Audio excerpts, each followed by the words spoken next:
Good morning. আমাদের দিনরাত্রির নতুন আরেকটি ব্লগে আপনাদেরকে স্বাগত। আশা করি সকলে ভালোই আছেন। আজ 26শে ডিসেম্বর, বৃহস্পতিবার। উঠেছি অনেক সকালে।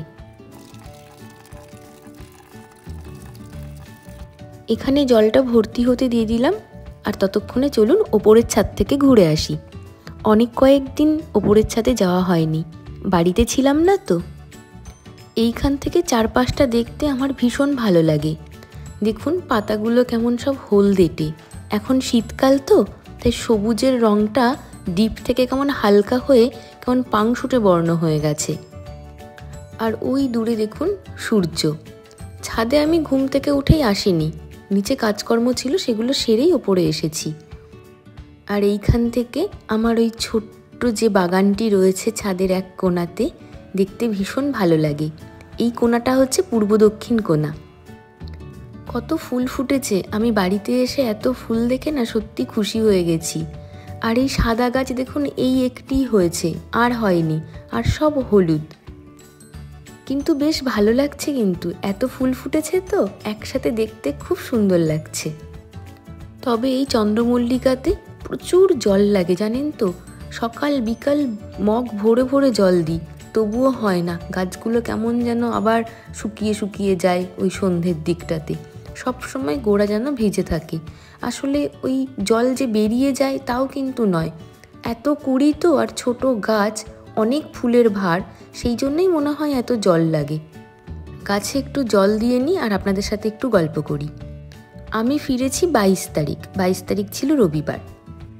পুরুলিয়া থেকে ফেরার দিন সেই ভিডিও কিন্তু আর পোস্ট হয়নি। আমার ফোন থেকে যখন আমি ল্যাপটপে ভিডিওগুলো নিয়েছিলাম, স্টোরেজ ফুল হয়ে যাচ্ছিল, সেই কারণে তখন একটু সমস্যা হয়েছিল। ল্যাপটপ থেকে সেই ভিডিও আর ফোনে নিতে পারছি না, একটা কিছু টেকনিক্যাল প্রবলেম হয়েছে। চেষ্টা করছি, দেখি আজকে হয়তো নিয়ে নিতে পারবো। পরের দিন যে ব্লগটি যাবে চেষ্টা করব সেই ব্লগটা পোস্ট করার। সেখানে জিপ লাইনের কিছু ভিডিও আছে। দুটি পাহাড়ে দড়ি বেঁধে একটি পাহাড় থেকে আরেকটি পাহাড়ে কি করে আপনি যাবেন তার প্রশিক্ষণ সেখানে রয়েছে। যাই হোক, সকাল সকাল রেডি হয়ে গেছি আর এখন বেরিয়ে যাচ্ছি কলেজে। 26শে ডিসেম্বর আজকে, তবুও কিন্তু ছুটি নেই আমার। অফিসিয়ালি 25শে ডিসেম্বর থেকে 1 জানুয়ারি পর্যন্ত আমাদের কলেজ ছুটি রয়েছে, কিন্তু আমার ছুটি নেই। তার কারণ আমাদের কলেজে নেতাজি ওপেনের স্টাডি সেন্টার আছে, আর এই ছুটির দিনগুলোতেই ওদের পরীক্ষাগুলো হয়। তো ওদের এই 26 তারিখ থেকে টানা 31 তারিখ পর্যন্ত রয়েছে পরীক্ষা। এই দেখুন কে পিছন ধরেছে, বাইকের আগে আগে ওকে যেতে হবে। আর কীরকম আওয়াজ দিতে দিতে চলছে দেখুন। যেদিন খুব দ্রুত উত্তম বাইক চালিয়ে বেরিয়ে যায় সেদিন আর এরকম পিছন নেয় না, একটুখানি এসে থেমে যায়। আর আজকে কীরমভাবে এলো দেখলেন। যাই হোক, কুকুরের তো এলাকা আলাদা থাকে, তা আমি উত্তমকে বললাম আমাকে ওখানেই নামিয়ে দাও, আমি হেঁটে চলে যাবো এইটুকুনো, তুমি ওদেরকে নিয়ে বাড়ি ফেরো। এই পাড়ার কুকুররা যদি ওদেরকে আবার মারে। ওকে তো আপনারা চেনেন, ও হচ্ছে রকি।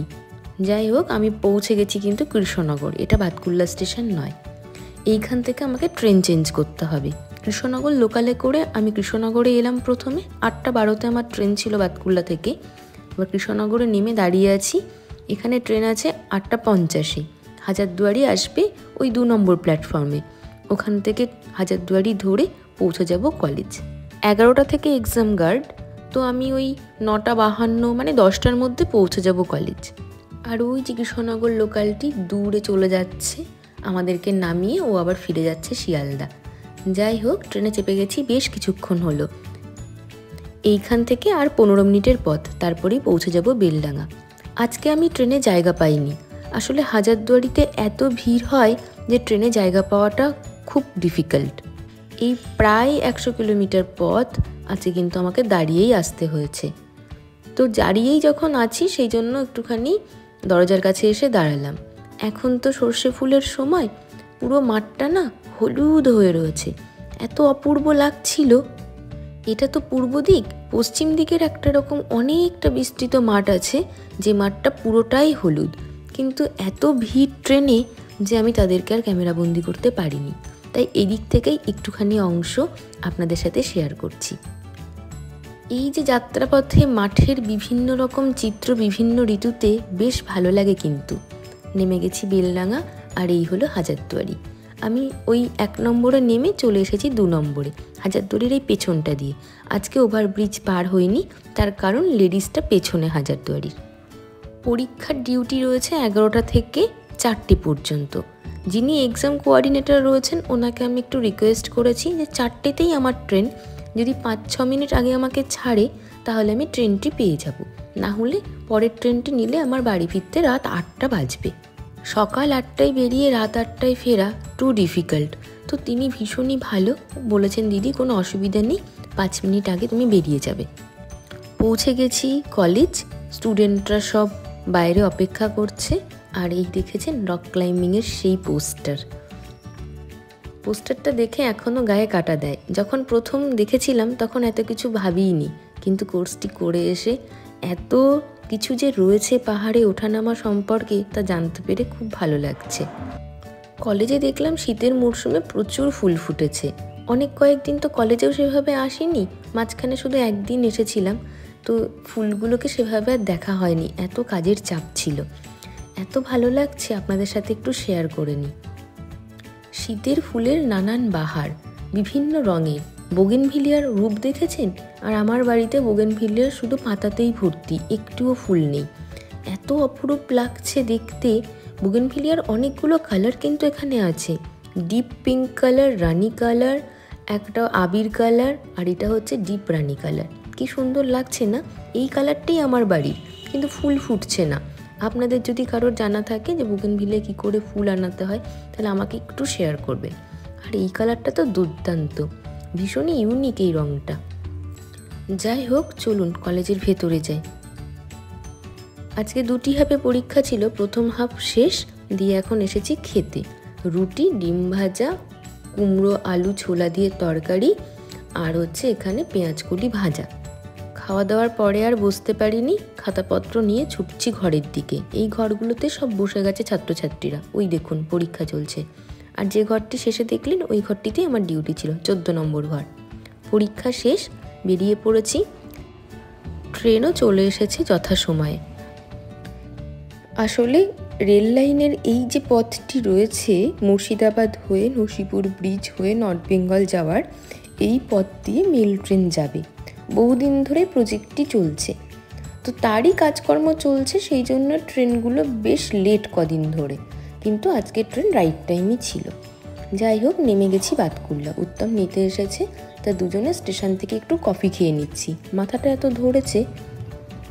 আগের দিন আমরা যখন 25 ডিসেম্বরে চার্চে গিয়েছিলাম তখন তো ভালো করে দেখতে পাইনি, আর ফেরার পথে এত রাত হয়ে গেছিল যে আমরা আর চার্চে যাইনি, আর চার্চ তখন বন্ধও হয়ে গিয়েছিল। সেই কারণে আজকে প্ল্যান ছিল যে আজকে একটু আমরা চার্চে যাব, কিন্তু আমার শরীর এত খারাপ লাগছে, মনে হচ্ছে না যেতে পারবো।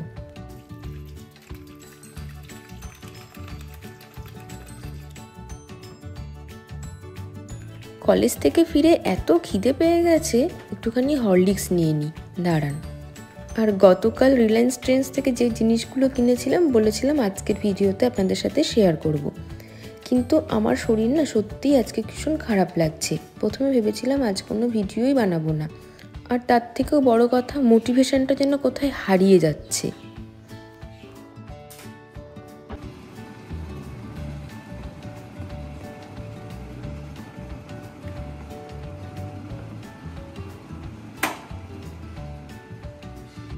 যাই হোক, জলটা গরম হয়ে গেছে। আর আপনাদের সাথে যে কথা বলছিলাম যে মোটিভেশন, সত্যি কোথায় যেন অনেকটা ড্রপ হয়ে গেছে। পাহাড় থেকে ঘুরে এসে এত ক্লান্ত হয়ে গেছি, শরীরটা এত দুর্বল হয়ে গেছে, সেই জন্যেই কিনা বুঝতে পারছি না। আর এত কষ্ট করে এত রিস্ক নিয়ে এত কিছু ভিডিও আমি পাহাড়ে বানিয়েছিলাম, সেই পরিমাণে কিন্তু ভিডিওগুলো রিচ করেনি, তো সেইখান থেকেও একটু মন খারাপ রয়েছে। এছাড়াও ফোন, ল্যাপটপ সবই গেছে বিগড়ে। উত্তম আমাকে নামিয়ে দিয়ে বেরিয়েছে, ও একটু দেরি করেই ফিরলো, ততক্ষণে আমার একঘুম হয়ে গেছে। আজ আমি ভীষণ টায়ার্ড ছিলাম। এসে আমাকে আর ডাকেনি, নিজেই বানিয়েছে একটু খিচুড়ি। আমি খিচুড়ি খেতে খুব ভালোবাসি। ঝরঝরে পোলাওয়ের মতন করে খিচুড়ি বানাতে চেয়েছিল, কিন্তু সেটা আর হয়নি। আমাকে ডাকলে হয়তো সেটা হতে পারতো। তো ঘুম থেকে উঠে যখন ও আমায় খেতে ডাকলো, নিজেকে ভীষণ লাকি মনে হচ্ছিল।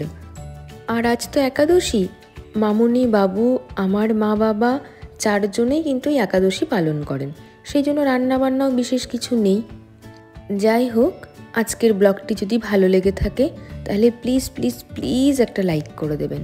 আর যারা এখনও আমার চ্যানেলটি সাবস্ক্রাইব করেননি তারা প্লিজ সাবস্ক্রাইব করে দেবেন। আজ আসি, শুভরাত্রি। দেখা হচ্ছে পরের আরেকটি নতুন ব্লগে। সকলে ভালো থাকবেন, আনন্দ থাকবেন, সুস্থ থাকবেন।